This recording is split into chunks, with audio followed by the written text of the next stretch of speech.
Sir सब पर किसी इंडिविजुअल का अकाउंट मीन्स इसमें क्या कोई चीज़? पार्टनर ही नहीं रहता।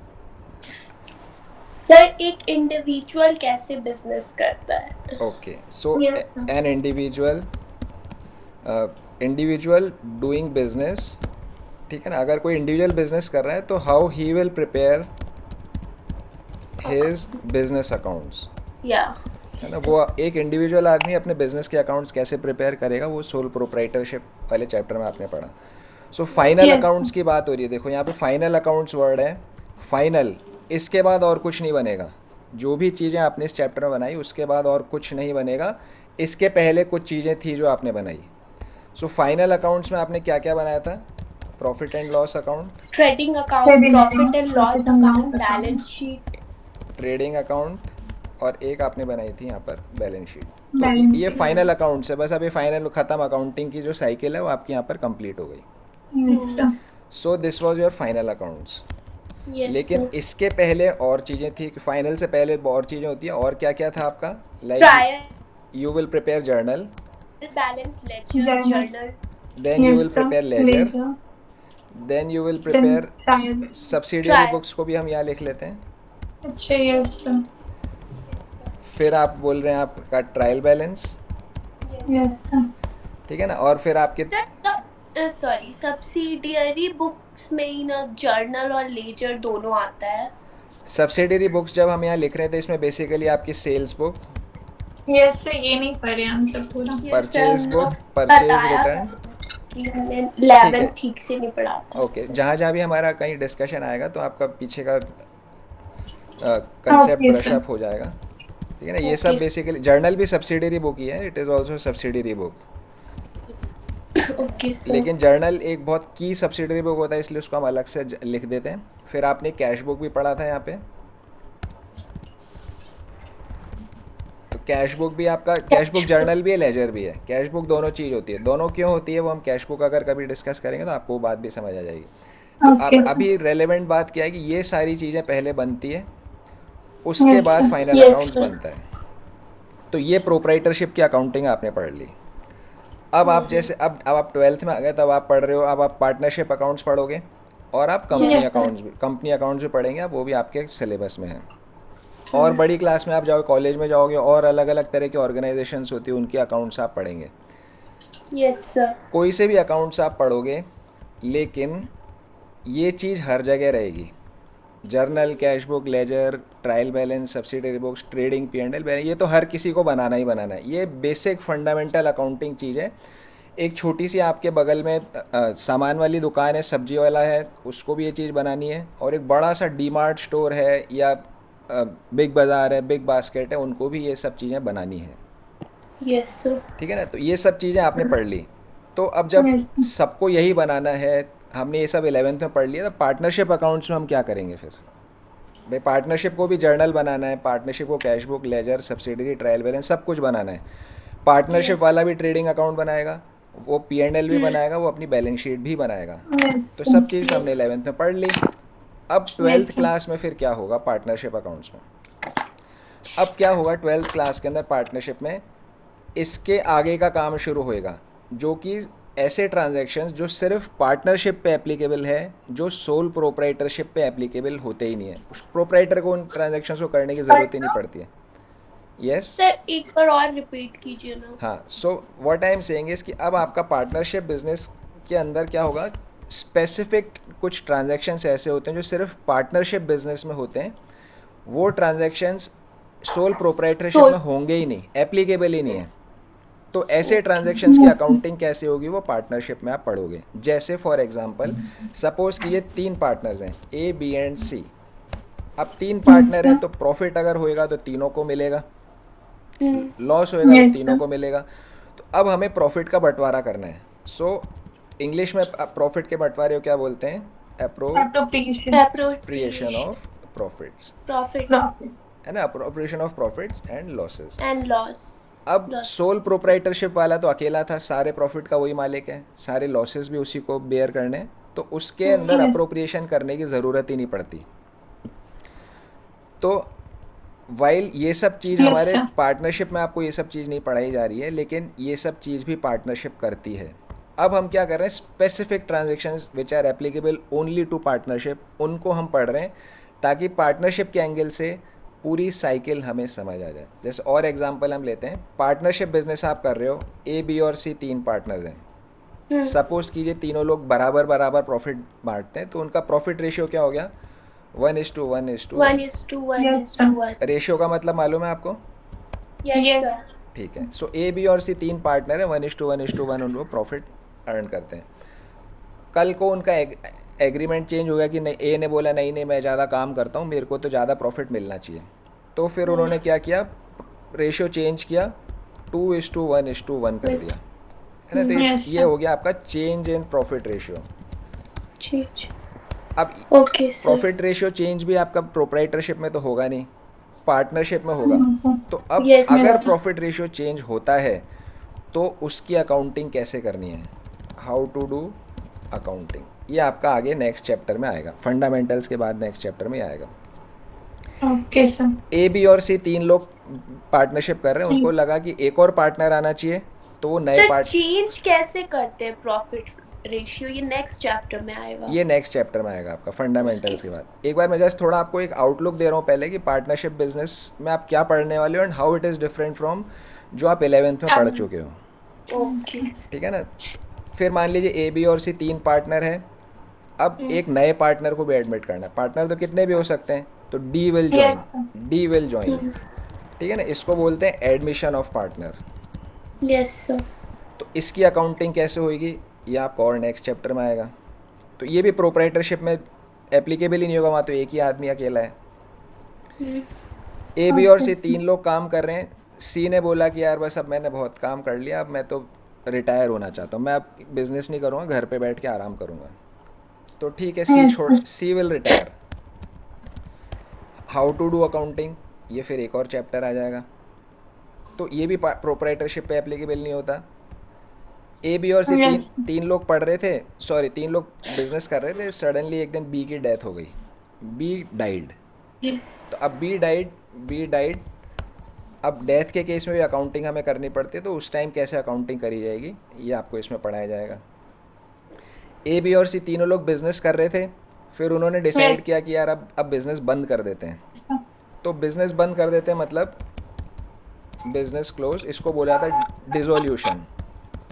Devolution. यस। इस टाइम अकाउंटिंग कैसे हुई, एक और चैप्टर हो गया।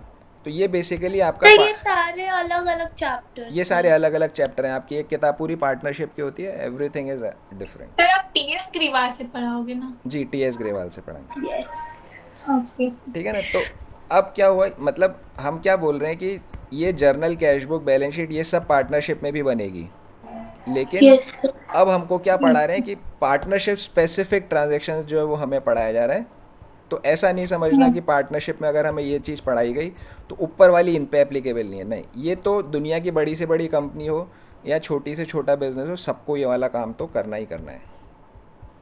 तो ये आपका पार्टनरशिप के अंदर आपको थोड़ा एक व्यू मिला कि 11th में क्या पढ़ के आए हैं, 12th में क्या पढ़ने वाले हैं, ठीक है ना। तो ये पार्टनरशिप हो। इसी तरह से आप पार्टनरशिप का पढ़ लिया, फिर आपका कंपनी अकाउंट सिलेबस में आएगा।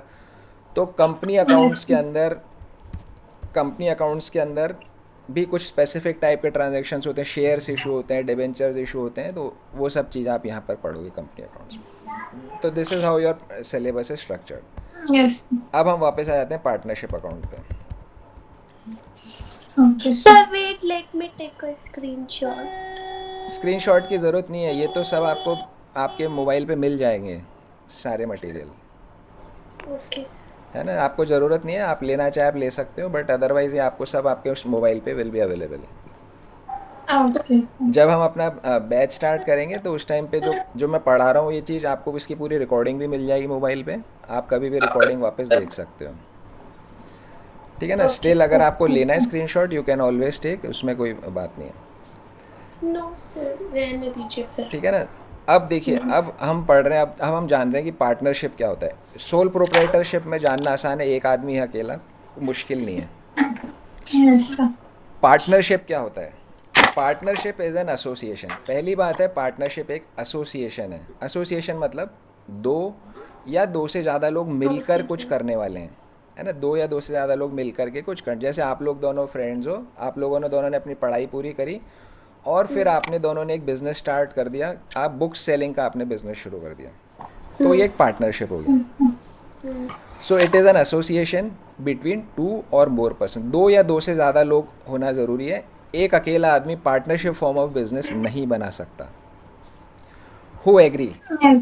हु एग्री मीन्स आपके बीच में कुछ एग्रीमेंट होना चाहिए, हम आगे पढ़ेंगे उसके अंदर एग्रीमेंट क्या होता है, कुछ कंडीशंस हो भाई, जब 2 जने मिलके कुछ काम करेंगे तो कुछ ना कुछ बातों पे एग्रीमेंट, जैसे Yes. हम अभी जैसे हम ही मान लेते हैं मैंने आपको पढ़ाना शुरू किया, आप मेरे साथ पढ़ रहे हो, तो हमने कुछ बातों पे एग्री Yes. किया है, इतनी देर Yes, पढ़ेंगे sir. इतना, तो इसी तरह से पार्टनरशिप बिजनेस के अंदर भी एग्रीमेंट होता है। हु एग्री किस चीज़ के लिए एग्री कर रहे हैं, टू डू बिजनेस, बिजनेस करने के लिए, बहुत इंपॉर्टेंट बात है, देखो बिजनेस जो होता है वो हमेशा प्रॉफिट ऑब्जेक्टिव से होता है ना, Yes. वो चैरिटी नहीं है, चैरिटी अगर आपको करनी है तो चैरिटी के लिए आप पार्टनरशिप फॉर्म ऑफ बिजनेस नहीं बना सकते, Yes, sir. तो partnership can be formed only to do business, तो ये एग्रीमेंट है, बिजनेस करने का एग्रीमेंट करा है उन्होंने, एंड प्रॉफिट्स और लॉसेस को शेयर करने का भी उन्होंने एग्रीमेंट किया कि जो भी बिजनेस होगा उस बिजनेस में जो प्रॉफिट होगा लॉस होगा सब मिल करके आपस में बांट लेंगे, जो भी रेशियो फिक्स होगा। Yes.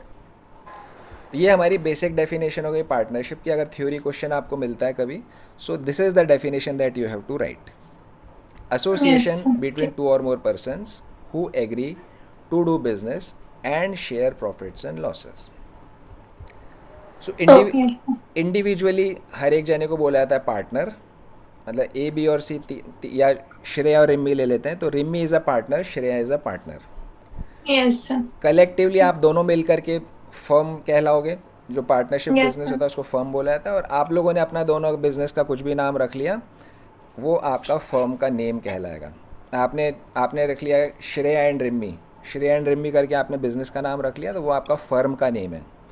तो पार्टनरशिप का बिजनेस जब भी आएगा, क्वेश्चंस आएंगे आपके, उसमें फर्म का नेम आपको ऊपर लिखा हुआ मिलेगा। Okay, sir. तो ये एक बेसिक डेफिनेशन हमने पढ़ ली, फिर हर एक को हम अभी डिटेल में आगे नेक्स्ट पढ़ेंगे। एक यहाँ पर एक कंसेप्ट यहाँ पर पहले समझना यहाँ पे ज़रूरी है, Nature of partnership. Nature of partnership. Separate business entity क्या होता है, what is a separate business entity? Sir जिसमें फर्म को हम अलग पॉइंट ऑफ व्यू से देखते हैं और पार्टनर को अलग। Partners वाला point of view से. आपने बोला फर्म को आप डिफरेंट देख रहे हैं, पार्टनर को अलग Yes, देख रहे sir. हैं। अलग अलग तो आपने देख लिया, दैट इज़ फाइन, बट इसका क्या हम्म। इम्प्लीकेशन है, what is the implication? Sir implication ये है कि अगर अगर फर्म, सर आप ही बता दीजिए। आराम से बताओ, कोई देखो सही गलत की चिंता नहीं करनी। लाइबिलिटी अगर होता है तो उसको पे करना ही है।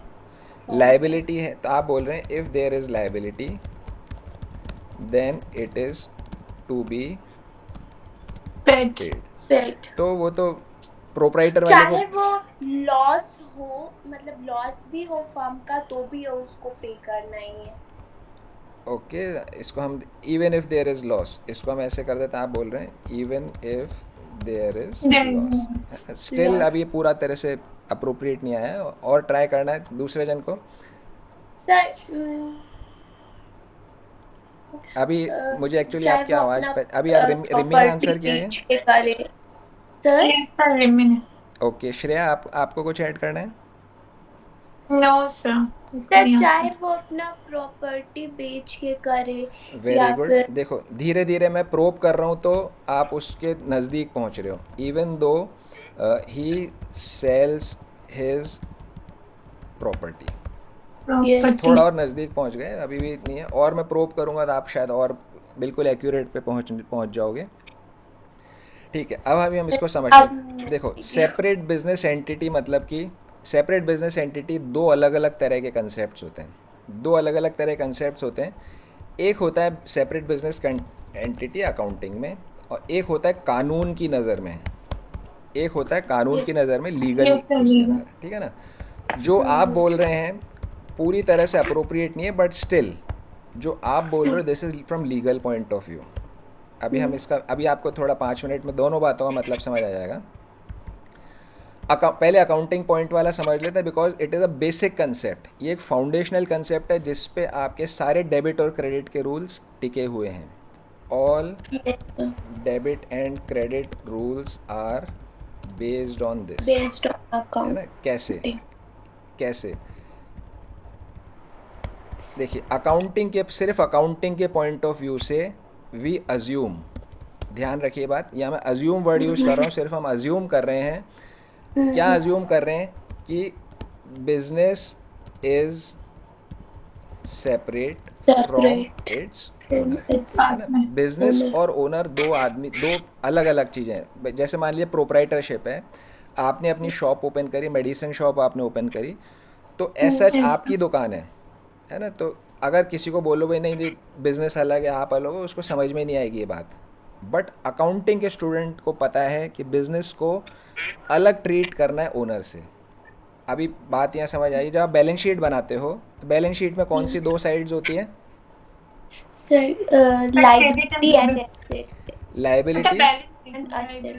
Liabilities and assets. एक तरफ लाइबिलिटीज अमाउंट, एक तरफ आएगा आपका असेट्स और अमाउंट। ओके, यस अब मान लीजिए कि बिजनेस के पास कोई बिल्डिंग है, ऑफिस बिल्डिंग है, उसे किधर लिखोगे आप, असेट्स में या लाइबिलिटीज में? सर, असेट्स में। असेट्स में। यस ऑफिस बिल्डिंग आपने डाल दिया असेट्स में, ठीक है। यस। अगर जो प्रोप्राइटर है उसने कुछ पैसा इन्वेस्ट किया, कैपिटल है, कैपिटल को किधर लिखोगे? लाइबिलिटी। लाइबिलिटीज में। ओके, अब मेरा पॉइंट ये है कि कैपिटल को लाइबिलिटी में क्यों डाला?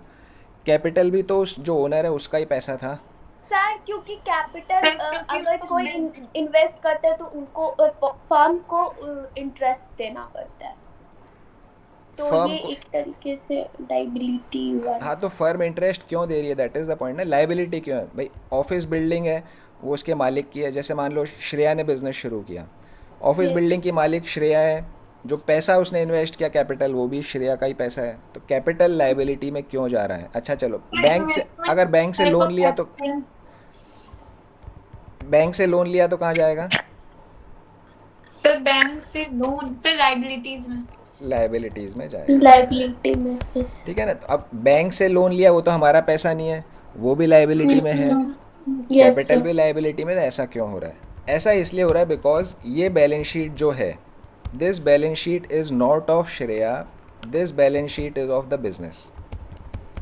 बैलेंस शीट ऑफ, ओके ये बिजनेस की क्योंकि balance sheet. Accounting point of view से दोनों से Yes. फर्म सर अलग है फर्म और को पे करना होगा ओनर को। यस यस यस, बिल्कुल आप लोगों ने Yes. ठीक पहचाना। अकाउंटिंग पॉइंट ऑफ व्यू से हम अज्यूम कर रहे हैं business is separate from the owner. अब Yes, ओनर sir. ने अगर पैसा बिजनेस को दिया है, दो अलग अलग आदमी हो गए, तो ओनर ने पैसा बिजनेस को दिया, तो बिजनेस के लिए तो ये लाइबिलिटी है। कल को Yes, बिजनेस sir. जब बंद Yes, होगा, sir. कल को बिजनेस जब बंद होगा तो बिजनेस ये पैसा कैपिटल वाला सारा ओनर को लौटाएगा।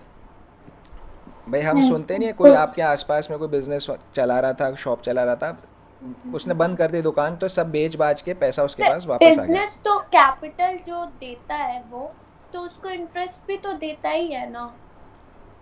इंटरेस्ट देता है, बिल्कुल ठीक है। So how it is related here?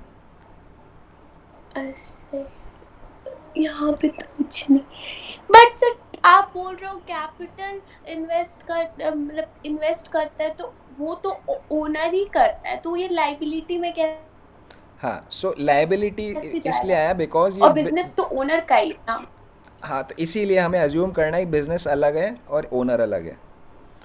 Accounting के लिए हमें अज्यूम करना है बिजनेस अलग है और ओनर अलग है ना। एक मिनट में आपको, सो इसलिए बिजनेस, ये बिजनेस की बैलेंस शीट है, ओनर की बैलेंस शीट नहीं है। ओनर की बिजनेस पर्सनल बैलेंस शीट उसको बनानी है, वो अपनी अलग बना सकता है। ये बिजनेस की बैलेंस शीट है, बिजनेस ने ओनर से पैसा उधार लिया है। आप बिजनेस को ऐसा मानो कि बिजनेस भी एक सेपरेट पर्सन है। बिजनेस ने ओनर से पैसा उधार लिया, ओनर को लौटाएगा किसी दिन। बिजनेस ने बैंक से लोन लिया, तो बिजनेस बैंक को लौटाएगा किसी दिन। बिजनेस के पास पैसा आ गया, 1 लाख रुपए कैपिटल से आ गया, 2 लाख रुपए लोन से आ गया। इन 3 लाख रुपए से ऑफिस बिल्डिंग खरीदी गई है। ये बिजनेस के नाम पे बिजनेस की ऑफिस बिल्डिंग है, बिजनेस का असेट है ये, बिजनेस का Yes. असेट है ये, पर्सनल असेट नहीं है प्रोप्राइटर का, दिस इज बिजनेस असेट। तो अकाउंटिंग के लिए हम अज्यूम कर रहे हैं कि business is separate from its owner.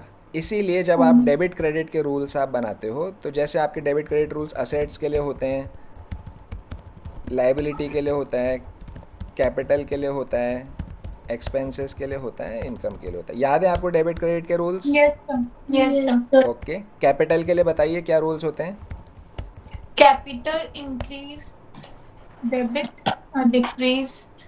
नहीं, capital increase, credit and decrease debit. Debit, ठीक है ना। तो capital increase is getting credited, increase in Yes, capital. और लाइबिलिटी के क्या रूल्स होते हैं? Capital Second. increase credit and decrease debit. हाँ बिल्कुल यही लिखा हुआ है, इसको हम For इधर liability भी same. लाइबिलिटी में सेम। तो इससे आपको बात समझ आ गई कि लाइबिलिटी और कैपिटल के लिए सेम रूल्स क्यों? बिकॉज बिजनेस के पॉइंट ऑफ व्यू से liability and capital both are liabilities, Yes, sir. है ना। तो इसलिए मेरे लाइबिलिटी और कैपिटल के रूल्स बिल्कुल सेम है। इंक्रीज हो रहा है तो क्रेडिट करना है, डिक्रीज हो रहा है तो डेबिट करना है। Debit करना। ये सिर्फ अजम्पशन है, एक्चुअल में तो Yes, सब sir. कुछ आपका ही है ना। एक्चुअल में Yes. तो आपका ही है। आप जब चाहो जब अपनी शॉप पे ताला लगा दो, जब चाहो जब उसे खोल दो, जो आपको वहाँ Yes, करना है sir. आप सो जाओ वहाँ पे जाके, सब आपकी जैसे इच्छा कर सकते हो। So for accounting point of view this is an assumption, real में Yes, इस sir. बात का कोई मीनिंग नहीं है। अब तो ये अजम्पशन, चाहे आप प्रोपराइटर की बात करो, पार्टनरशिप की बात करो, कंपनी की बात करो, नॉन प्रॉफिट की बात, किसी की भी बात करो, सबके लिए, क्योंकि ये तो अकाउंटिंग का अजम्पशन है। तो जो भी जन अकाउंटिंग करेगा उस पे ये अजम्पशन एप्लीकेबल होगा। तो अगर आपके आसपास में कोई भी बिजनेस है, मान लीजिए डोमिनोज़ है, तो डोमिनोज़ बिजनेस सेपरेट है, उसका जो भी ओनर होगा वो सेपरेट है। पिज़्ज़ा हट होगा, Yes. पिज़्ज़ा हट सेपरेट है, उसका ओनर इज सेपरेट। हम्म, अब हम आ जाते हैं लीगल पॉइंट ऑफ व्यू से क्या मतलब हुआ। Legal point of Sir, view से दोनों same है. दोनों सेम है सर। दोनों सेम है मीन्स? मतलब पार्टनरशिप फर्म एंड पार्टनर्स दोनों को हम एक पॉइंट ऑफ व्यू से ही देखते हैं, इसमें कुछ अलग नहीं है।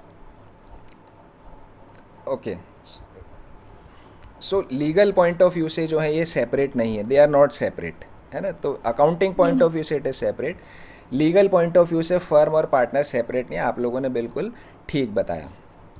अब इसका Yes. इम्प्लीकेशन क्या है, उसका इम्प्लीकेशन हम समझ लेते हैं। तो लीगल पॉइंट ऑफ व्यू से सेपरेट नहीं है का मतलब ये हुआ कि मान लीजिए ए, बी और सी तीन पार्टनर थे। Yes, Yes, sir. ए है, यहाँ पे बी है, यहाँ पे सी है।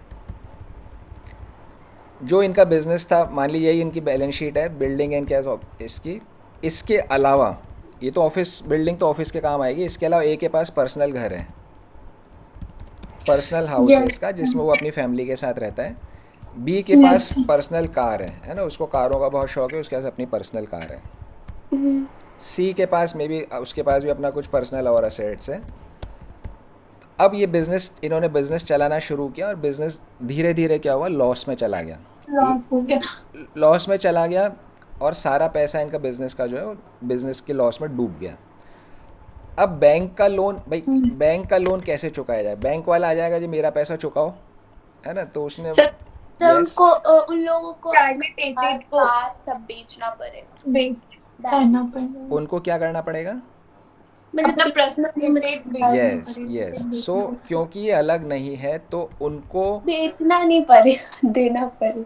आप बेचना पड़े, एक ही बात है, जब आप बेचोगे तो आपको पैसे मिलेंगे बेच करके, और उस पैसे से आप लोन चुकाओगे, है ना। तो आप बेचिए बोलिए, देना बोलिए, एक ही, it is one and the same thing. But point यहाँ पर ये है कि from legal point of view firm और पार्टनर के अंदर कोई डिफरेंस नहीं है, उनकी लाइबिलिटीज़ अनलिमिटेड। जो पार्टनरशिप फॉर्म ऑफ बिजनेस है इसकी लाइबिलिटी इज़ अनलिमिटेड। अनलिमिटेड मतलब जिसकी कोई सीमा नहीं है।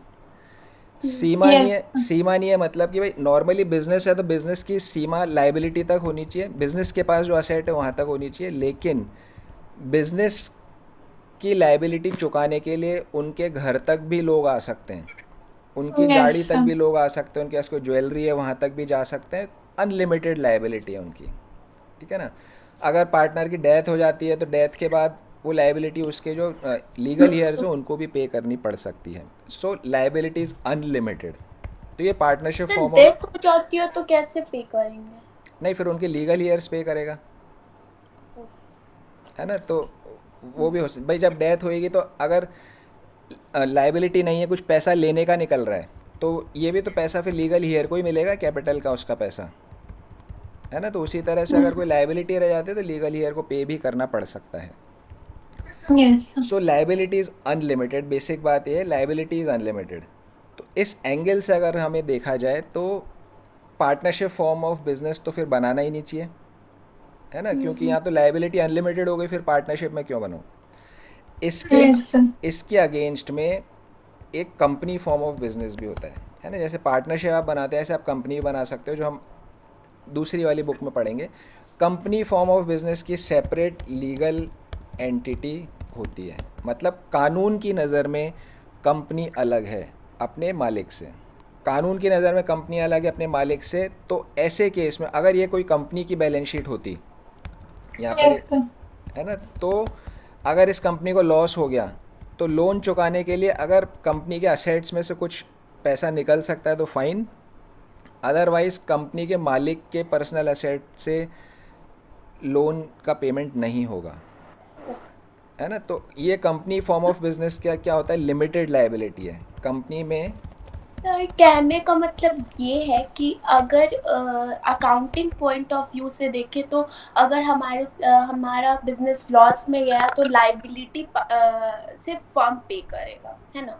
नहीं, देखो, अकाउंटिंग पॉइंट ऑफ व्यू से, Partnership में. अकाउंटिंग पॉइंट ऑफ व्यू जो है, ये अजम्पशन सिर्फ अकाउंटिंग करने के लिए है।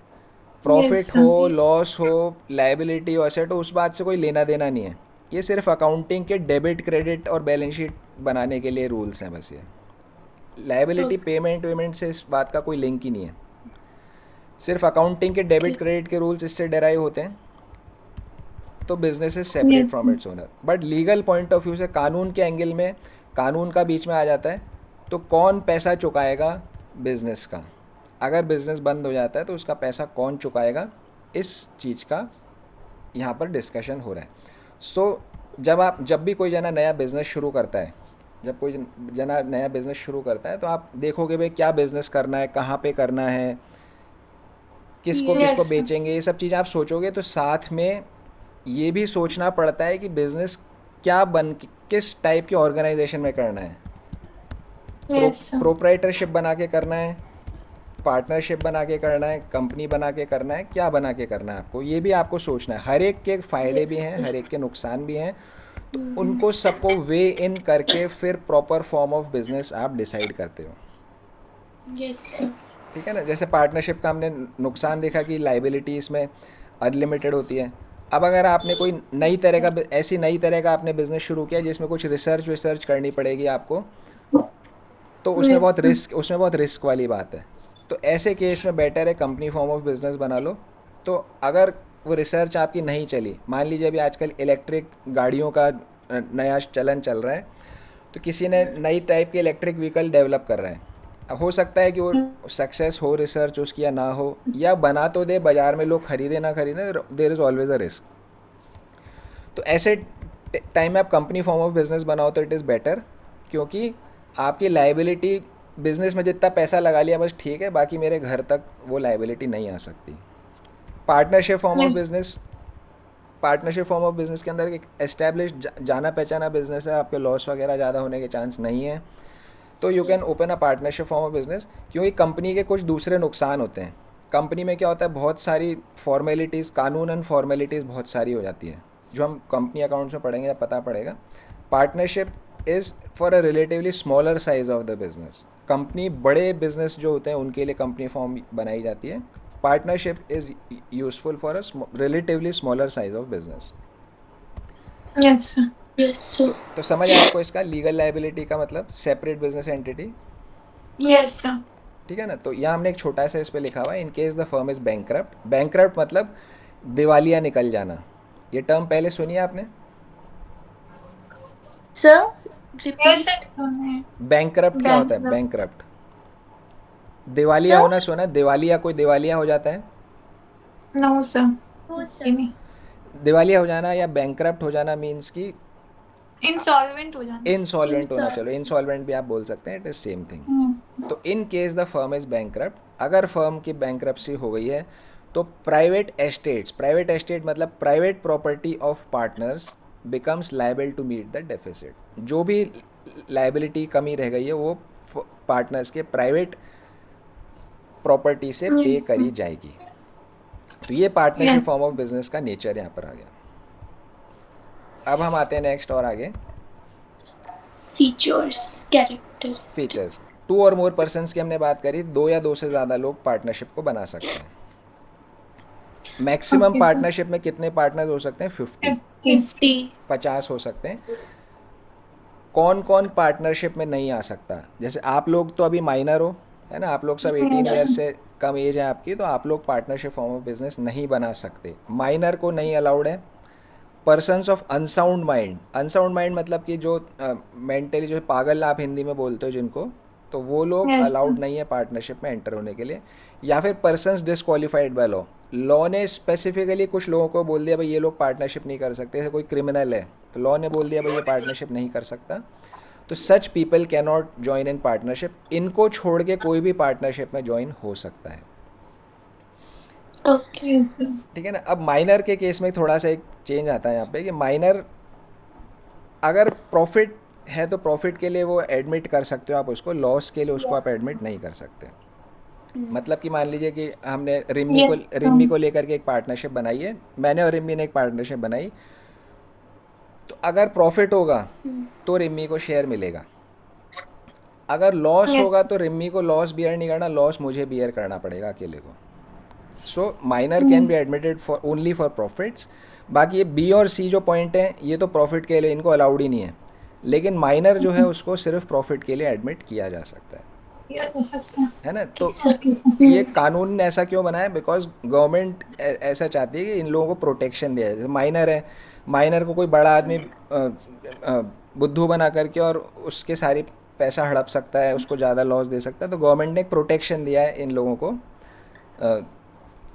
ताकि कोई इनको चीट ना कर सके। एग्रीमेंट की हम बात करते हैं, एग्रीमेंट रिटन भी हो सकता है, ओरल भी हो सकता है। ओरल भी हो सकता ठीक है ना।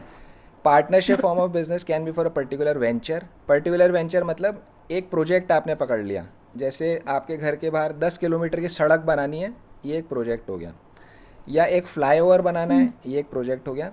सो जब फ्लाईओवर पूरा बन जाएगा तो ये पार्टनरशिप भी बंद हो जाएगी। ऐसा एग्रीमेंट हो सकता है, सिर्फ एक पर्टिकुलर काम के लिए पार्टनरशिप है। सर एक बार रिपीट कर दीजिए ना ये वाला point. So partnership form of business जो होता है इसकी लाइफ कितनी होगी? 3 तरह से हो सकती है partnership: particular venture, particular period, और नेक्स्ट क्या लिखा है यहाँ पे हमारे, एट विल। पर्टिकुलर वेंचर मतलब एक काम पकड़ लिया, ये काम करने के लिए पार्टनरशिप है, जब ये काम खत्म हो जाएगा तो हमारी पार्टनरशिप भी यहाँ पर ख़त्म हो जाएगी। Venture means particular project. Particular period मतलब हमने डिसाइड कर लिया आगे 2 साल तक पार्टनरशिप रहेगी, या 3 साल तक पार्टनरशिप रहेगी, या 5 साल तक पार्टनरशिप रहेगी। जब वो पीरियड ख़त्म हो जाएगा तो पार्टनरशिप बिजनेस मेरा बंद हो जाएगा। Particular period. एट विल मतलब तो ये पहले से डिसाइड करना पड़ता है। यस, ये पहले से डिसाइड हो जाएगा, आपका एग्रीमेंट जब होगा तभी डिसाइड हो जाएगा।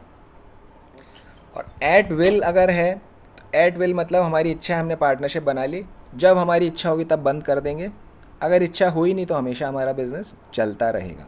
तो 3 तरह से ऐसा हुआ कि हमने डिसाइड किया 3 इयर्स तक का, और उसके बाद भी हमारा मन किया कि हम बिजनेस करते रहे पार्टनरशिप में, तो फिर आप कर सकते हैं। फिर आपको अपने एग्रीमेंट में थोड़ा चेंजेस करने पड़ेंगे।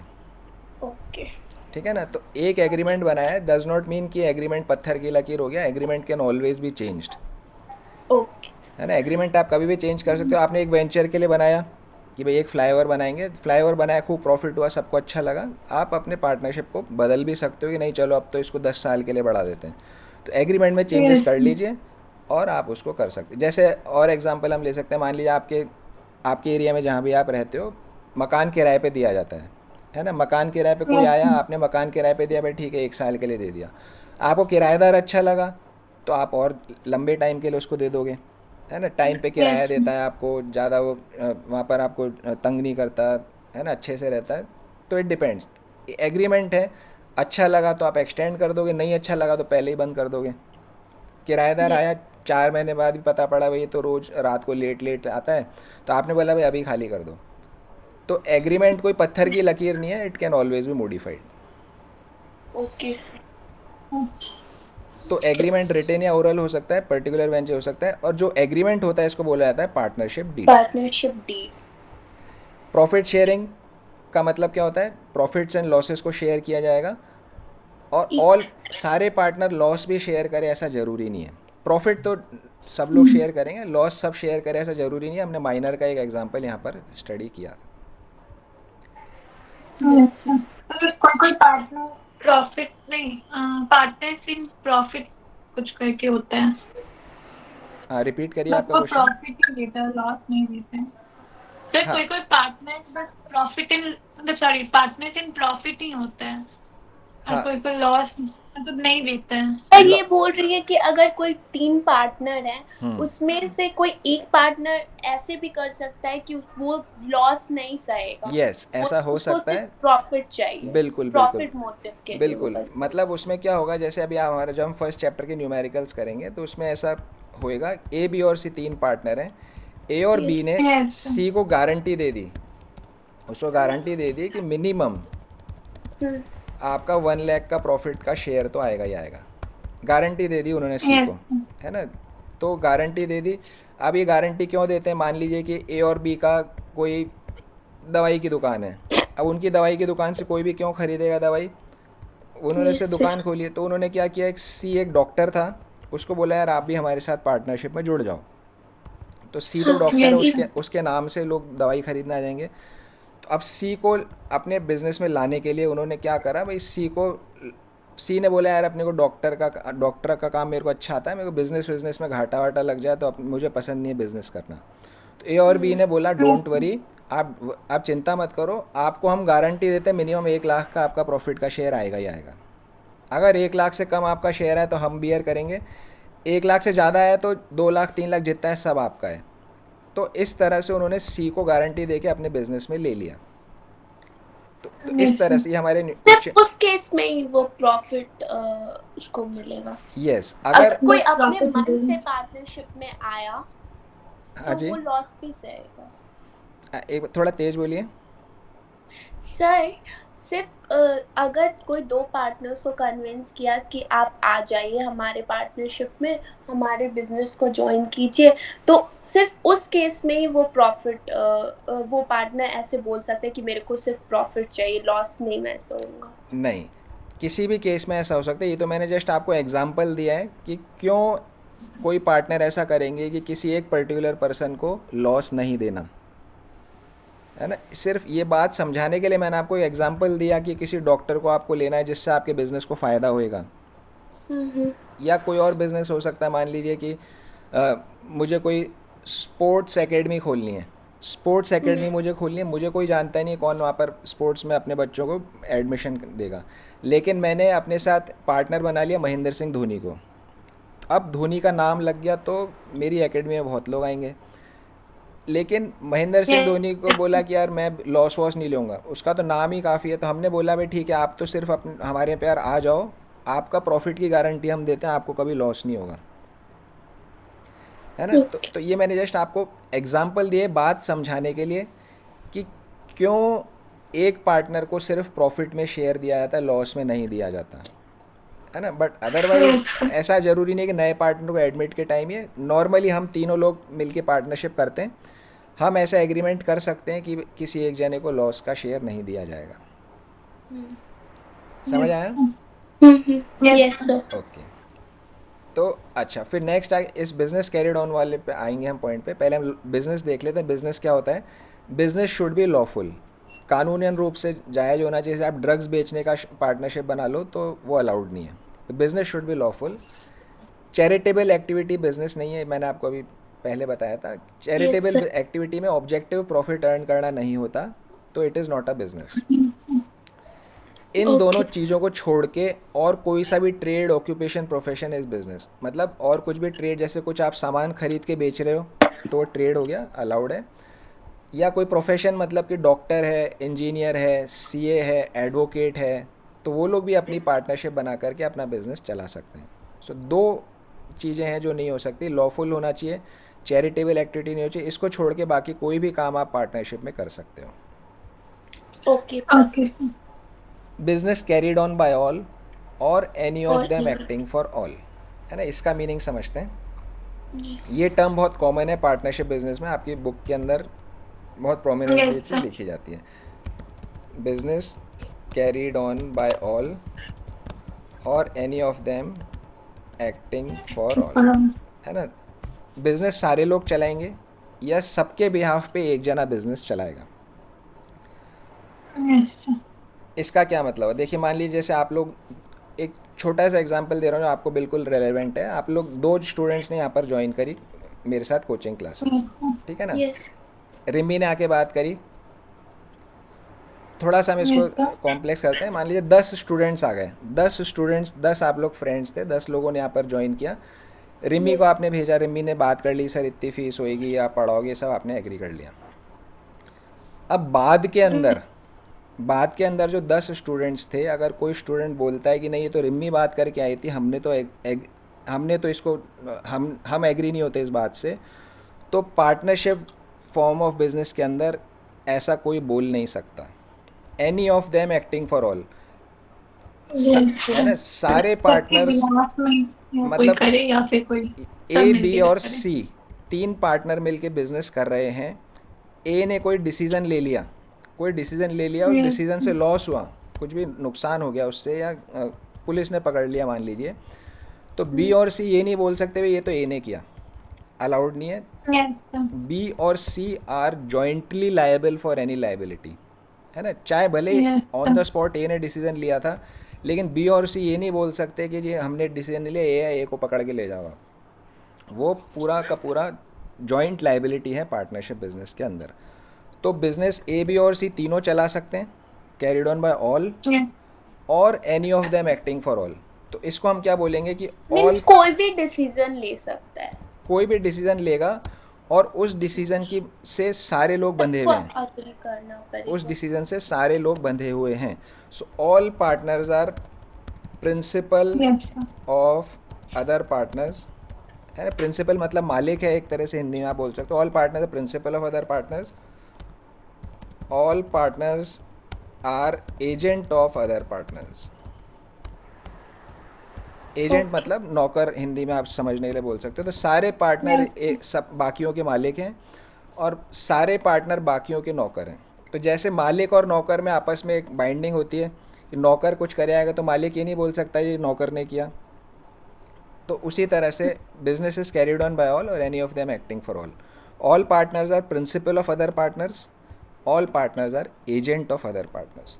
शॉर्ट में हम बोल सकते हैं एक दूसरे का जो भी काम किया गया इन द बिजनेस, उसकी लायबिलिटी सब तक एक्सटेंड होती है, हर एक जने तक। सर यस, एक बार फिर से Sorry. रिपीट करिए ना। ओके। ये एजेंट, प्रिंसिपल एजेंट वाला, नो सर, उसके बाद जो आपने तो Okay. उसके बाद आप ओके बोलिए। Okay okay. So business is carried on by all और any of them acting for all. तो Yes, sir. पार्टनरशिप में 10 पार्टनर हो, 15 पार्टनर हो, 20 पार्टनर हो, कितने ही पार्टनर हो, किसी भी पार्टनर ने अगर कुछ काम किया है ना, उससे चाहे फ़ायदा हो चाहे नुकसान हो, बाकी सारे के पार्टनर उस डिसीजन से बंधे हुए हैं। वो ये नहीं बोल सकते नहीं ये तो डिसीजन इसने लिया था, इसको पकड़ो अकेले को, ये लॉस हुआ है इसके कारण ये अकेला भुगतेगा, ऐसा नहीं है। सारे पार्टनर्स एक दूसरे के प्रिंसिपल भी हैं और एक दूसरे के एजेंट भी हैं, यस है ना। So every partner is bound by the actions of other partners. किसी और पार्टनर ने कोई एक्शन लिया, कुछ डिसीजन लिया, तो बाकी पार्टनर भी उस पार्टनर के डिसीजन से बंधे हुए हैं। वो ये क्लेम नहीं कर सकते कि मैं अलग हूँ, ये अलग है। सर, अभी आप बोल रहे थे लाइबिलिटी एक्सटेंड करेगा, ऐसा कुछ? लाइबिलिटी मतलब कि जैसे मान लीजिए 3 पार्टनर्स हैं, ए बी और सी हैं।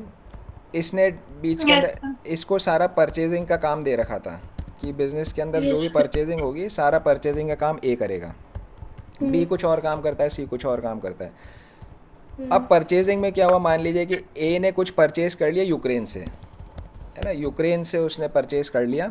अब यूक्रेन में आपको पता है वॉर चल रही है, यस सर। यस है ना। अब वहाँ वॉर चल रही है और वहाँ से सामान आना बंद हो गया, या आपका सामान वहाँ से आ रहा था और वहाँ पे बम फूट गया, आपका सारा सामान नुकसान हो गया। लॉस। तो बी और सी ये नहीं बोल सकते कि भाई इसकी लाइबिलिटी सिर्फ ए पे है, ये सर तीनों पे। तीनों पे इसकी लाइबिलिटी है। वो ये नहीं बोल सकते भाई पहले तो सब इंडिया से खरीदते थे, अभी इसने यूक्रेन से क्यों खरीद लिया, इसको इसने गलत डिसीजन ले लिया। नो, सारे पार्टनर एक दूसरे के प्रिंसिपल भी हैं, एजेंट भी हैं। तो अगर यहाँ पर कुछ ओके नुकसान सर। हुआ तो B and C also has to contribute. ठीक है ना, वो लाइबिलिटी इन तक भी है, सिर्फ एक ही अकेले की लाइबिलिटी नहीं है। भाई फ़ायदा होता जब भी तो होता। अब जैसे मान लो कि इसने ए ने परचेजिंग के टाइम ऑयल है, अभी आपको मालूम है रशिया से ऑयल खरीद रहे हैं तो सस्ता मिल रहा यस सर। है ना। अब मान लो कि ये ऐसा एग्रीमेंट कर ले कि रशिया से ऑयल खरीदने का और वो सस्ता मिल जाए तो फर्म को फ़ायदा होएगा। फ़ायदे के टाइम ये यस सर। बोलेंगे कि नहीं फ़ायदा भी ए को अकेले को दे दो, नहीं वो फायदा सब वो भी है तो तीनों। वो नहीं बोलेंगे, है ना। तो कानून ऐसा बना दिया गया है भाई, आप फ़ायदे के टाइम बोलोगे नहीं, लॉस पे आप बोलोगे। तो कानून ने बोला नहीं, लॉस के टाइम भी आप ऐसा नहीं कर सकते, आप तीनों एक दूसरे के जिम्मेदार हो। सर बट ऐसे रियलिटी में नहीं होता है, नहीं, मतलब रियलिटी में होता है ना, ऐसा क्यों नहीं होता। होता है।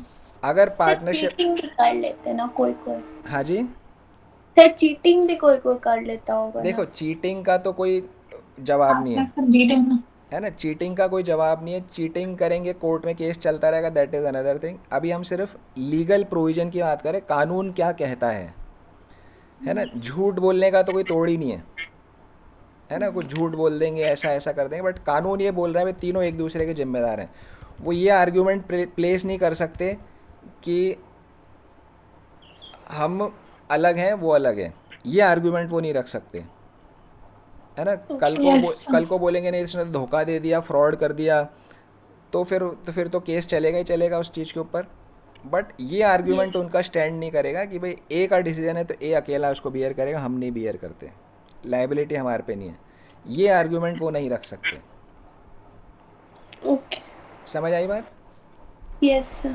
ओके, सो ये हमारे पार्टनरशिप की जो डेफिनेशन थी, ये पार्टनरशिप फॉर्म ऑफ बिजनेस के कैरेक्टरिस्टिक्स हमें समझ आ गए। तो देखो ये क्यों पढ़ना है, एक तो एग्ज़ाम में आपको थ्योरी का क्वेश्चन लिखना है, इसलिए आपको समझने की ज़रूरत है।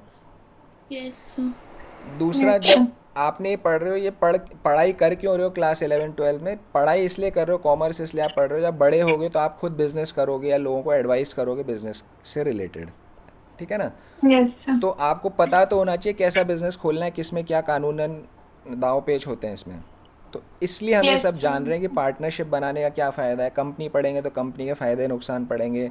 प्रोप्राइटरशिप जब आपने पढ़ा था वहाँ आपके टीचर ने आपको उसके फ़ायदे नुकसान पढ़ाए होंगे।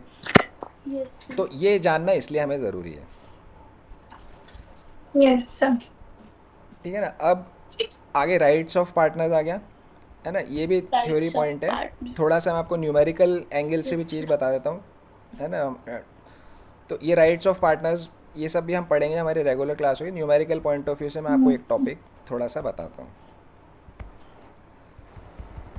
शुरू में हमने देखा कि पार्टनरशिप में क्या करना है, अप्रोप्रिएशन ऑफ आपके स्कूल ओपन हो गए, यस सर। स्कूल में क्लासेस होती हैं आपकी, yes sir. Okay. So online नहीं ऑफलाइन। ऑफलाइन होती है, ठीक है। Profit and loss appropriation account पढ़ाया आपके टीचर ने।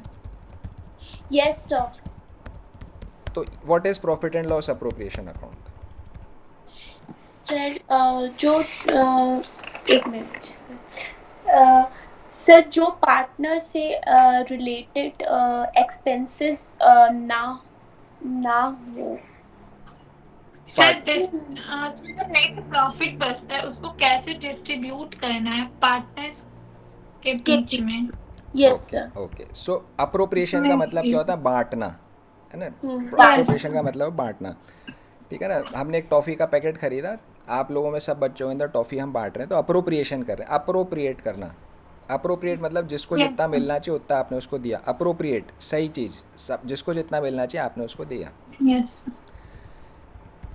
किस चीज़ का अप्रोप्रिएशन कर रहे हो, या तो प्रॉफिट का, अगर फर्म ने प्रॉफिट कमाया तो प्रॉफिट का करोगे, अगर लॉस कमाया तो लॉस का करोगे अप्रोप्रिएशन। प्रॉफिट और लॉस दोनों का अप्रोप्रिएशन यहाँ पे आ गया। आएगा कैसे, पार्टनरशिप क्या करेगी, पहले वो अपना ट्रेडिंग अकाउंट बनाएगी, है ना। ट्रेडिंग अकाउंट बनाएगी, उसमें आएगा ग्रॉस प्रॉफिट।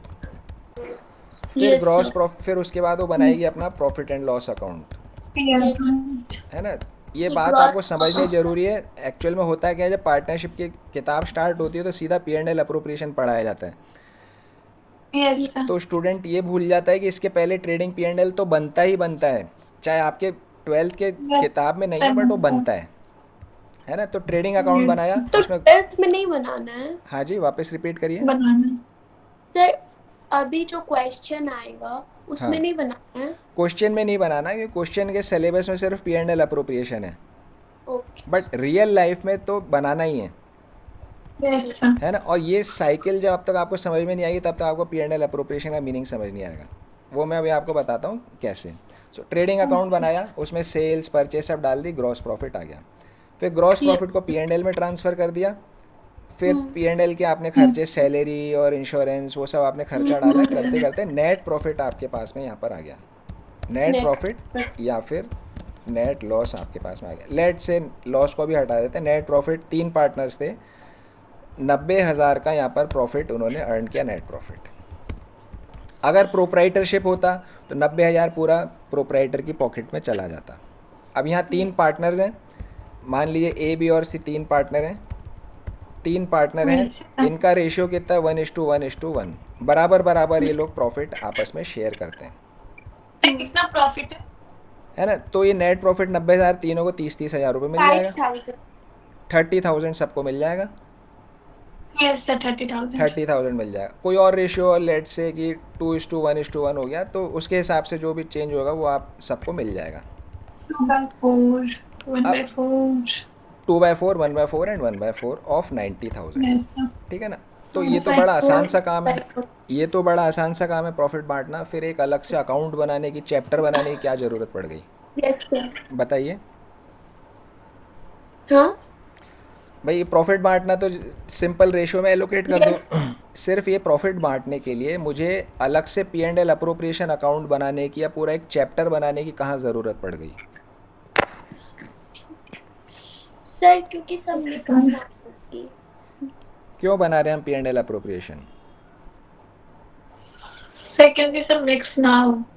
मिक्स ना, एक प्रूफ रहे ना कि हमने पे कर दिया है, ऐसा कुछ। मिक्स ना हो, मिक्स से क्या मतलब, मिक्स कहाँ मिक्स हो रहा है? सर एक प्रूफ रहता है ना। अच्छा, प्रूफ रहता है, हम्म। ओके, प्रूफ रहता है, फाइन, ठीक है। अच्छा, अब आप बताइए, आपने स्कूल में पी एंड एल अप्रोप्रिएशन पढ़ा, उसमें क्या क्या आता है? सर वन बाय वन, एक एक एक जना बोलो। रिमी आप एक पॉइंट आप रिमी आप बोलिए। Interest on loan. Interest on loan, नहीं तो इंटरेस्ट ऑन लोन नहीं आता है, उसमें आता है interest on capital. Okay. Salary PNL appropriation में इंटरेस्ट ऑन कैपिटल आता है, चार्ज अगेंस्ट प्रॉफिट में इंटरेस्ट ऑन लोन। क्या बात है, बहुत अच्छा, वेरी गुड। आपका दोनों का आंसर ठीक था। अभी आप बोलते हैं और क्या क्या आता है इसके अंदर? सर इंटरेस्ट ऑन ड्राइंग्स आता है, रिजर्व आता है, सैलरी, इंटरेस्ट ऑन ड्राइंग आता है। इंटरेस्ट ऑन ड्राइंग्स, रिजर्व्स, और क्या आता है? Salary commission to partner. Very good. Salary आता है, रिजर्व, कमीशन टू पार्टनर्स आता है, और क्या आता है? चलो ठीक है, ये सब हो गया, है ना। एक Yes, आप लोगों ने बड़ी अच्छी चीज़ बोली कि भाई इंटरेस्ट ऑन लोन तो charge against charge profits. Against ये चार्ज अगेंस्ट प्रॉफिट्स का क्या मतलब होता है? सर मैं बताऊं। हाँ जी, सर जिसको सर जिसको हमें पे पे करना है करना ही करना है, चाहे हमारे बिजनेस में लॉस हो या ना हो, क्योंकि वो पार्टनर से रिलेटेड वो एक्सपेंस नहीं होता है।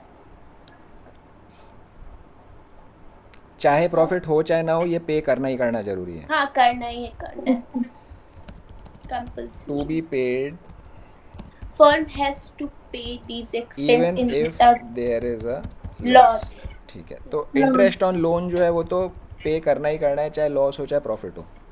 Yes sir. ठीक है, बिल्कुल सही बोला आपने। एंड चार्ज अगेंस्ट प्रॉफिट्स का क्या मतलब हुआ?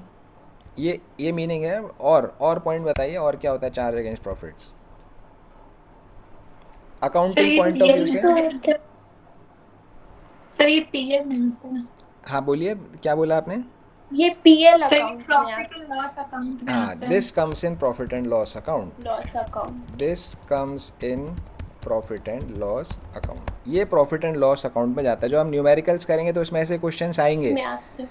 कि भाई इंटरेस्ट ऑन लोन है, पी एंड एल अप्रोप्रिएशन बनाना है और इंटरेस्ट ऑन लोन भी आपको दे देगा। तो आपको पता होना चाहिए कि ये सिर्फ पी एंड एल अकाउंट के अंदर आता है, ये पी एंड एल अप्रोप्रिएशन में नहीं आएगा। सो चार्ज अगेंस्ट प्रॉफिट्स का मतलब क्या हो गया?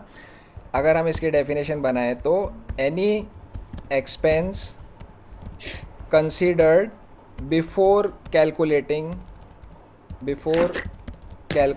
Net profit earn by the business. Net profit कितना कमाया बिजनेस ने वो जानने के पहले जो खर्चे हम काटेंगे वो चार्ज अगेंस्ट प्रॉफिट्स कहलाते हैं। यस। अब प्रॉफिट आ गया है ना, अब प्रॉफिट आ गया 90,000 का, सारे खर्चे हमने घटा लिए, 90,000 का यहाँ पर हमारा प्रॉफिट आ गया। अब इस प्रॉफिट को पार्टनर्स में बांटना है। पार्टनर्स में बांटने के लिए हमने मान लिया 1:1 किया था, तीनों को बराबर बराबर मिल रहा था, 30-30 हज़ार सबको मिल गए। यस। ए ने बोला कि नहीं यार ये 1:1 अपने को जमता नहीं है, मैंने तो पैसा ज़्यादा लगाया बिजनेस में। सर बी ने बोला।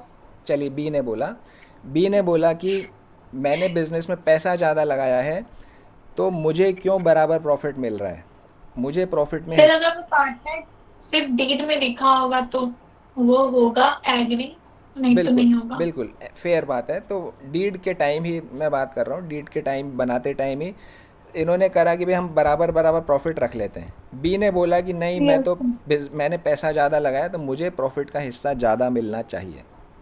सर डीड बनाने के टाइम से डीड बनने से पहले ही ना ये लोग डिसाइड हाँ उससे पहले ये लोग डिस्कस कर रहे हैं, है ना, उससे पहले लोग डिस्कस कर रहे हैं प्रॉफिट कैसे बटेगा। तो बी ने बोला मुझे ज़्यादा प्रॉफिट मिलना चाहिए, है ना, इसने बोला मैंने कैपिटल ज़्यादा लगाई। एग्रीमेंट इनका ऐसा हुआ था कि सी ऐसा था भाई सी बिजनेस में रोज़ ज़्यादा काम करेगा, ए और बी के पास और भी काम है तो सी ज़्यादा काम करेगा। तो सी ने बोला कि यार मैं काम ज़्यादा करूँगा, मेरे को प्रॉफिट ज़्यादा दो, मुझे क्यों बराबर बराबर दे रहे हो, I am doing more work तो मुझे ज़्यादा प्रॉफिट दो, ठीक है ना। ए ने बोला कि सारी जो सेल्स होएगी बिजनेस की वो तो मेरी जान पहचान के लोगों को हो रही है ना, तो ये बोल रहा है कि मैं सेल ज़्यादा, मेरे को ज़्यादा प्रॉफिट दो। तो अब ये डिसीजन कैसे होएगा फिर कि किसको क्या दे। इसकी बात ठीक है, इसने पैसा ज़्यादा लगाया, इसकी बात ठीक है, इसके कारण सेल ज़्यादा हो रही है इसलिए ये काम करके दे रहे हैं।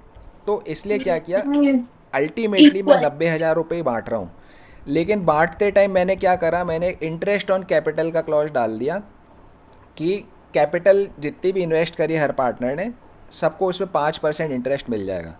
जब आप इंटरेस्ट दोगे तो क्योंकि बी की कैपिटल ज़्यादा होगी तो ऑटोमेटिकली बी को थोड़ा प्रॉफिट ज़्यादा मिल जाएगा, करेक्ट, क्योंकि उसने ज़्यादा कैपिटल हाँ उसने ज़्यादा कैपिटल लगाया। जब आप इंटरेस्ट उस पर 5% गिनोगे तो बी को थोड़ा प्रॉफिट ऑटोमेटिकली ज़्यादा चला जाएगा। सी ने बोला कि भाई मैं काम ज़्यादा कर रहा हूँ, तो हमने कर दिया चल ठीक है तूने काम कर रहा है, तेरे को 2,000 रुपये पर मंथ सैलरी दे देंगे, ठीक है ना। ए ने बोला भाई मैं सेल ज़्यादा करूँ, उसको बोला ठीक है तेरे को 2% सेल्स कमीशन मिल जाएगा। ये सब चीज़ जब बढ़ जाएगी, इंटरेस्ट ऑन कैपिटल, ये सब चीज़ जब बढ़ गई, 90,000 में से बाद में प्रॉफिट कितना बचा, 45,000 का बचा। थोड़ा इंटरेस्ट ऑन कैपिटल दे दिया, थोड़ा सैलरी दे दिया, सेल्स कमीशन, 45,000 बचा। अब ये जो बचेगा इसको तीनों जनों में 1:1 के रेशियो में बंटवारा हो जाएगा। तो ये मेरा ऑब्जेक्टिव है। 90,000 में से 2% सेल्स का कमीशन ए को दिया, फिर कैपिटल भी उसको दे दिया, उसके बाद जो बचा उसके बाद जो बचेगा उतना प्रॉफिट तीनों में 1:1 के रेशियो में डिस्ट्रीब्यूट होएगा, ठीक है ना। तो ये क्या कर रहे हैं, 90,000 का प्रॉफिट कमाया, उसका बंटवारा कैसे हो रहा है, इंटरेस्ट ऑन कैपिटल दिया, इंटरेस्ट बी को 5% इंटरेस्ट पहले मिल चुका है। देखो इनमें तीनों में आपस में कोई फर्स्ट और सेकंड नहीं होता, तीनों का इक्वल वेटेज है, है ना। ऐसा नहीं है कि इंटरेस्ट ऑन कैपिटल पहले देना है या सैलरी पहले देनी है, आप ये तीनों चीज़ दोगे, फिर जो प्रॉफिट बचेगा उस प्रॉफिट को बराबर बराबर या जो भी प्रॉफिट रेशियो उसमें डिस्ट्रीब्यूशन हो जाएगा, so P and L Yes, appropriation account में हम सिर्फ प्रॉफिट का बंटवारा बता रहे हैं। इसको ऐसा मत समझो कि ये कोई सैलरी दी जा रही है इसको। अल्टीमेटली जो कंपनी ने प्रॉफिट कमाया, फर्म ने प्रॉफिट कमाया, उसी प्रॉफिट का ही बंटवारा हो रहा है, लेकिन अलग yes, अलग लोगों ने जो कंट्रीब्यूशन किया उसके हिसाब से उनको प्रॉपर कंपेंसेशन मिल जाए, इसलिए ऐसे नियम, ऐसे एग्रीमेंट बनाए गए। रिजर्व्स हैं, अब उन्होंने करा कि यार 90,000 प्रॉफिट तो कमा लिया, आज अगर प्रॉफिट बांट लिया, मान लीजिए 90,000 का प्रॉफिट कमा लिया और इन्होंने प्रॉफिट आपस में बांट लिया, आगे के लिए कुछ बचा के नहीं रखा, प्रॉफिट बांट लिया, उस पैसे से घूमने चले गए, पैसा सब खर्च कर दिया। अगले साल फिर क्या हुआ, अगले साल कुछ नई तरह का खर्चा आ गया, इनके पास पैसा ही नहीं है, तो रिजर्व्स रखना भी ज़रूरी होता है। इन्होंने डिसाइड किया कि मैंने 10,000 रुपये तो रिजर्व में रखेंगे, आगे कभी कोई नया खर्चा आएगा उसके अंदर काम आएगा। तो ये भी प्रॉफिट का एक तरह का अप्रोप्रिएशन है। तो 35,000 रुपये बचेंगे, वो प्रॉफिट्स पार्टनर्स में बटेगा। तो पी एंड एल अप्रोप्रिएशन को आप ऐसे मत सोचो कि कोई अकाउंटिंग का कोई नया चीज़ आपको पढ़ाया जा रहा है, आप उसको ऐसा समझो सिंपल चीज़ है, प्रॉफिट बांटा जा रहा है ना। yes, sir. ये प्रॉफिट आप बांट सकते हो पी एंड एल अप्रोप्रिएशन बनाए बगैर भी, है ना। ज़रूरी नहीं है P and L appropriation banana, simple आपको बांटना है, इसको इतना मिलेगा, इसको इतना मिलेगा। आपके घर में भाई बहन होते हैं, इसको इतना मिलेगा, इसको इतना मिलेगा। छोटा भाई है, चलो इसको एक पीस ज़्यादा दे दो, है ना। बड़ा भाई है, इसको मम्मी मम्मी अपना भी पीस आपको खिला देते, चलो बच्चे खुश रहे। तो ये सिर्फ यहाँ बंटवारा हो रहा है ना। तो अकाउंटिंग के एंगल से मत देखो इसको कि पता नहीं कोई नया टॉपिक हो गया। पहली चीज़ ये समझना है कि यहाँ बंटवारा हो रहा है। फिर Yes, sir. ये बात समझ में आ गई, फिर हम उसकी जर्नल एंट्री सीखेंगे कि जर्नल एंट्रीज क्या चीज़ डेबिट होती है, क्या चीज़ क्रेडिट होती है, Okay. और क्यों डेबिट हो रही है, क्यों क्रेडिट हो रही है, वो समझना भी आपको ज़रूरी है, ठीक है ना। तो अल्टीमेटली क्या होगा, P and L appropriation account is just another ledger, है ना। लेजर पढ़ा था आपने 11th में, Yes. है ना। तो P and L appropriation account कोई नया अकाउंट नहीं है, वो भी एक लेजर अकाउंट है ना। लेजर का फॉर्मेट क्या मैं होता है, कंफ्यूज कर जाती हूँ कि जर्नल आपकी आवाज़ ब्रेक हो बनाना गई, या लेजर। रिपीट करिए एक मतलब बारी। पहले तो जर्नल बनाए ना, फिर लेजर बनाएंगे। हाँ, पहले जर्नल बनती है, फिर लेजर बनता है। जर्नल जैसे मान लीजिए कि आपने एंट्री करी प्रॉफिट एंड लॉस, या पी एंड एल अप्रोप्रिएशन से नहीं समझते हैं, एक सिंपल समझते हैं, बिल्डिंग परचेस्ड फॉर कैश ₹50,000। एक बिल्डिंग खरीदी है 50,000 रुपये की कैश में, यस। क्या जर्नल एंट्री होगी, Building account debit to purchase account.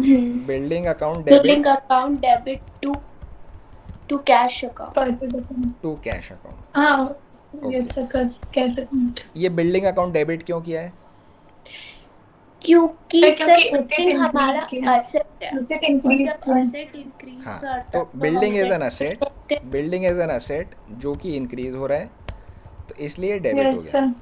Yes cash को क्रेडिट क्यों किया है, क्योंकि Asset कैश decrease हो हमारा गया। कम हो रहा है Asset है, decrease कैश हो भी रहा एक असेट है, और कम Yes sir. क्रेडिट करेंगे। ये डिक्रीज हो रहा है, ये आप क्रेडिट करोगे। सो this is a Yes. Journal entry, है ना। जर्नल एंट्री जहाँ पर एक अकाउंट, जर्नल एंट्री, जर्नल और लेजर में बेसिकली क्या डिफरेंस है, यहाँ पर आपकी डेट भी आएगी, है ना। तो Yes. मान लो आपका 1 जनवरी को ये आपने किया, 2022 को ये आपने ट्रांजैक्शन किया, फिर 1 जनवरी को और भी ट्रांजैक्शंस आपके हुए, है ना, 2 जनवरी को ट्रांजैक्शन हुआ, ऐसे करके आपके डेट वाइज। तो journal is always prepared chronologically, yes chronologically मतलब डेट वाइज, है ना। अब थोड़ा सा हम एग्जांपल लेते हैं, एक बिल्डिंग यहाँ पर हमने खरीदी, या एक और बिल्डिंग खरीद ली, या एक और बिल्डिंग खरीद ली, या एक और खरीद ली, या एक और खरीद ली। अलग अलग डेट पे आप अलग अलग बिल्डिंगें खरीद रहे हो अलग अलग पैसे के, ठीक है ना। कैश भी आप पे कर रहे हो, कैश जैसे इनमें सब में आपने कैश पे किया, कैश सेल्स होएगा तो क्या एंट्री होएगी, cash account debit to sales, ठीक है जी, यही एंट्री है, यस सर। है ना। So cash account debit to sales, cash debit to sales, cash, ऐसे आप बिजनेस में तो हज़ारों ट्रांजैक्शंस रोज होते हैं, रोज आपकी जर्नल एंट्री डले जा रही है। मान लो आप अकाउंटेंट हो, आप अकाउंटेंट हैं किसी बिजनेस के, सारी एंट्रियाँ रोज आप डाल रहे हो बिल्कुल नियम से। एक दिन क्या हुआ, आपके मालिक ने बुलाया, यार टोटल बिल्डिंग कितनी है अपने पास, है ना। तो अब आप क्या करोगे, टोटल बिल्डिंग आप बोलोगे सर मैं 3-4 दिन बाद बताऊंगी, वो बोलेगा भाई 3-4 दिन बाद क्यों? आप बोलोगे जर्नल में इतनी सारी हज़ारों एंट्रियाँ डली हुई, एक एक को जोड़ के फिर मुझे पता पड़ेगा बिल्डिंग कितनी बनी है।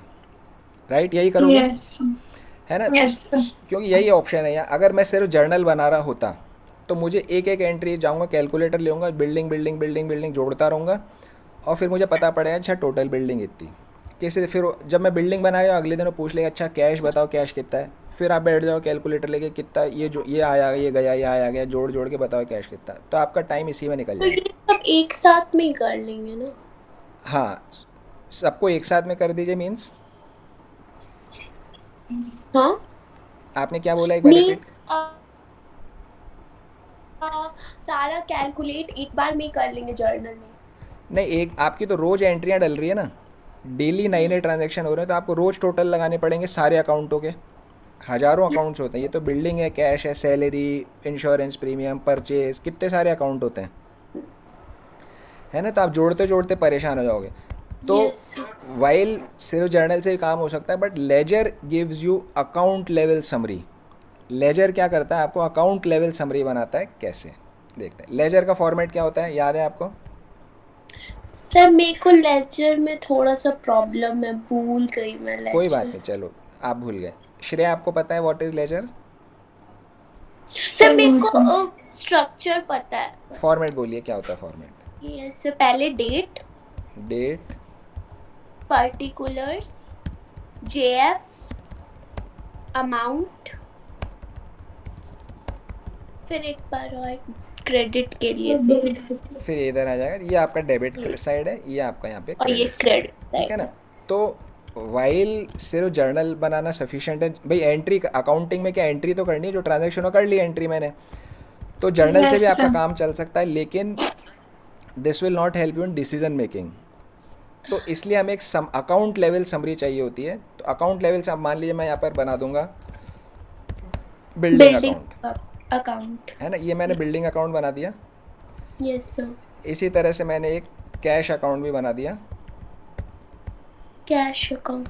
ये कैश अकाउंट। अब मैंने ये रूल बना दिया कि जब भी जर्नल में एंट्री करोगे, साथ के साथ लेजर में भी एंट्री उसी टाइम करनी है। ये मेरा प्रोसेस है ना? ये मेरा प्रोसेस है। तो अब building account, building is an asset. आप लोगों ने क्या बोला, इंक्रीज इन असेट डेबिट होता है। तो बिल्डिंग के लेजर में भी मैं डेबिट की तरफ एंट्री लिखूंगा। इंक्रीज इन असेट डेबिट होता है तो मैं इधर ही लिखूंगा, लेकिन नाम किसका लिखूंगा, दूसरे वाले अकाउंट का नाम। यस सर, बिल्डिंग हमारा क्रेडिट सॉरी डेबिट हुआ है जर्नल में, तो उसको हम क्रेडिट साइड लिखेंगे। नहीं, डेबिट है तो डेबिट साइड ही लिखेंगे ना। बट डेबिट कर रहा हूँ, increase in asset is debited, increase in asset यहाँ डेबिट हो गया ना। सर, डेबिट तो कैश हुआ ना, अभी आप लेजर में तो कैश को डेबिट कर रहे हैं। नहीं, देखो, कैश को डेबिट नहीं कर रहा हूँ मैं कैश का नाम लिख रहा हूँ यहाँ पे सिर्फ। अमाउंट किस तरफ आया मेरा, डेबिट की तरफ आया। लिखने का तरीका ऐसा है कि देखो, या मैं कुछ भी नहीं लिखता, बिल्डिंग डेबिट हो रही है 50,000 से, है ना? मैं यहाँ लिख सकता हूँ कुछ भी, मैं लिख सकता हूँ परचेज ऑफ बिल्डिंग या जो कैश, जो भी लिख सकता हूँ। पर तरीका क्या बनाया गया कि ताकि शॉर्ट में बात पूरी समझ आ जाए, उसके लिए हमने क्या करा कि बिल्डिंग में डेबिट करना है, डेबिट करेंगे, लेकिन नाम दूसरे वाले अकाउंट के यहाँ लिख देंगे। इससे पता पड़ गया बिल्डिंग कैश में खरीदी गई है। Yes sir. समझ आई बात आपको, यस सर। है ना? तो जर्नल में जो Yes, डेबिट होता है, लेजर में भी डेबिट ही होता है। क्यों? डेबिट क्रेडिट का रूल जो है जर्नल पे वही रूल है और लेजर में भी वही रूल है। सिर्फ यहाँ नाम दूसरे वाले अकाउंट का लिखते हैं ताकि पता पड़ जाए कि भाई क्या हुआ है, कैश में खरीदी। अगर मैं उधार में खरीदता तो यहाँ पे मैं क्रेडिटर लिख देता। कोई बिल्डिंग Yes. अगर मैंने उधार खरीदी है तो बिल्डिंग टू क्रेडिटर हो जाता है। यहाँ पर कैश अकाउंट में मैं इधर क्या लिखूँगा, बाय बिल्डिंग। भाई कैश में क्या, जो जिस चीज़ से मेरा कैश कम हो रहा है वो क्रेडिट है, जहाँ कैश आ रहा है वो डेबिट हो जाएगा। तो मैं यहाँ 50,000 रुपये लिख दूँगा। इससे मुझे क्या पता पड़ा, कैश का खर्चा हुआ है किस चीज़ में, बिल्डिंग खरीदने में। बिल्डिंग। ओ, समझ गई। टू सेल्स, जब कैश सेल होगी तो आप इधर लिखेंगे टू सेल्स, 4,000 रुपये आया। मुझे कैश मिला, मुझे कैश मिला, कैसे मिला, सामान बेच के। क्रिस्पली समझ में आ रही है ना बात? तो यस सर। जर्नल में जो डेबिट हो रहा है लेजर में वो डेबिट ही होता है। जर्नल में जो क्रेडिट हो रहा है लेजर में वो क्रेडिट ही होता है, क्योंकि डेबिट क्रेडिट का रूल ही वही है। लेजर क्योंकि अकाउंट लेवल समरी है ना, अकाउंट लेवल समरी। अब देखो मैं, अगर मेरा रूल है साथ के साथ एंट्री करते जाओ, तो किसी दिन बॉस ने बुलाया, खटाक से मैं बता दूंगा जी इतनी बिल्डिंग है। आया समझ में यस बात सर। आपको, है ना। तो दिस इज लेजर। तो जर्नल और लेजर को ऐसा मत सोचो कि कोई टेक्निकल अकाउंटिंग का क्या चीज़ है। सिंपल तरीका है, अगर आपने अकाउंटिंग ना पढ़ी होती, आप अपना बिजनेस चलाते। जो लोग आपके आसपास शॉप चला रहे हैं, दुकान चला रहे हैं, उन्होंने अकाउंटिंग नहीं पढ़ी, कॉमर्स पढ़ी नहीं उन्होंने, फिर भी आप, अगर आप जाके देखोगे वो यस हिसाब लिखते हैं, वो ऐसे ऐसे ही लिखेंगे ना हिसाब। एक तरफ क्या, एक तरफ वो चीज़ लिख लो जिससे बिल्डिंग मेरी बढ़ रही है, एक तरफ लिख लो जब यस बिल्डिंग मेरी घट रही है, नेट पता पड़ जाए कितनी बिल्डिंग है। एक तरफ लिख लीजिए किस किस चीज़ से कैश आ रहा है, एक तरफ लिख लीजिए किस किस से कैश जा रहा है, और balance bought down carried down कितना कैश हाथ में है। बस सर। यही लेजर है, ठीक है ना। Sir yes, sir sales account था तो उसका अलग क्यों नहीं बना? बनाना ये तो, अलग वो भी अकाउंट क्यों? सबका देखो, बना नहीं, जर्नल में कैश अकाउंट मैंने है। बनाया नहीं अभी आपको समझाते टाइम, सेल्स का भी अलग से, जितने जर्नल में अकाउंट है सबका अलग अकाउंट बनेगा, ठीक है ना। कैश टू सेल्स था, तो सेल्स के अंदर इधर आ जाएगा बाय कैश, बाय कैश। है ना। तो क्या हुआ, यस सर। सामान बिका है, कैसे बिका, कैश के अगेंस्ट। अगर यस उधार पे बेचा तो यहाँ डेटर्स आ जाएगा।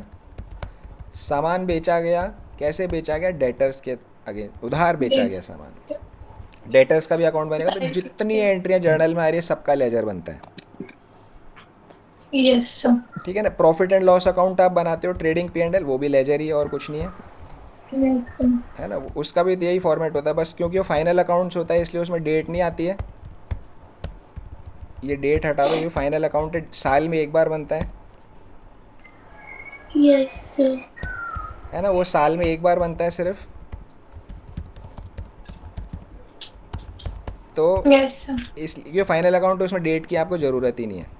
तो इसलिए अब बाकी आप क्या करते हो यहाँ पे, to opening stock, to purchases, तो वो भी एक्चुअल में लेजर ही है, उसके बैक में भी जर्नल एंट्रीज डली हुई यस सर। है ना। तो प्रॉफिट एंड लॉस अकाउंट अलग से कुछ नहीं है। जब पी एंड एल अप्रोप्रिएशन बनाना आपने अभी सीखा स्कूल के अंदर, बस हमारा हो गया टाइम, मैं जस्ट लास्ट एक चीज़ और आपको बता रहा हूँ। आपने पी एंड एल अप्रोप्रिएशन बनाना सीखा, पी एंड एल अप्रोप्रिएशन आप इधर क्या लिखते हो, आप to interest on capital, yes sir. है ना, Yes. इधर आप लिखते हो टू सैलरी, इस तरह से आप सब चीज़ लिखते हो। तो ये दिस इज ऑल्सो लेजर, है ना। इसकी आप जर्नल एंट्री आप समझ सकते हो क्या जर्नल एंट्री हुई होगी, transfer to reserve. P and L appropriation to interest on capital, yes. Yes है ना। तो इसलिए पी एंड एल में डेबिट की तरफ आ रहा है। सो आप 12th के सिलेबस में आप देखोगे जर्नल और लेजर के कंसेप्ट अगर पक्के हैं तो सब चैप्टर्स में जर्नल और लेजर ही बनाए जाते हैं, यस सर। है ना। कुछ Yes. पार्टनरशिप में कुछ आएगा जिसमें बैलेंस शीट भी बनानी पड़ेगी, but otherwise mostly journal ledger ही बनाए जा रहे हैं। ट्रांजैक्शन बदलते जा रहे हैं, नई नई तरह के बिजनेस आ रहे हैं, नए नए तरह के ट्रांजैक्शंस आ रहे हैं, बट जर्नल और लेजर के Yes. कंसेप्ट आपके पक्के हैं तो आपको समझने में दिक्कत नहीं होगी, ओके सर। ठीक है ना। तो ये आपका पी एंड एल अप्रोप्रिएशन। तो इस तरह से जैसे यहाँ